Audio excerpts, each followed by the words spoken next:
We'll guide you through how to delete contacts on an Android. If you find this useful, then consider subscribing and liking the video. For whatever reason you want to delete a contact, you no longer want it on here. We're going to guide you through how this is done. Just remember, when you go and delete it, you are going to go and be losing the contact and the information on there, like their number, email, name, etc. So do consider that. But if you're sure you want to do this, let's get started. So what we need to do is go and open up the Contacts app. You can go and swipe up and swipe across the app pages and go and find it. You may even go and have it added on your home pages here. If you struggle to go and find it, at the top when you swipe up, you can click search and type in contacts. Here the app is here.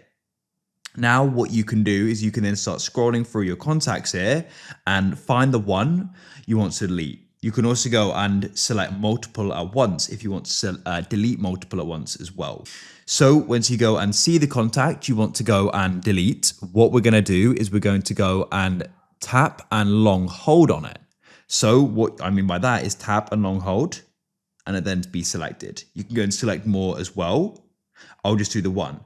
With it selected, you can go to the top right and find the trash can icon, tap on it, and it then says move to bin, and it will go and remove your sync devices as well. So I'll press move to bin. That's it. If you found this useful, then consider subscribing and liking the video. I look forward to help you again with another how-to in the future. Goodbye for now and have a great day.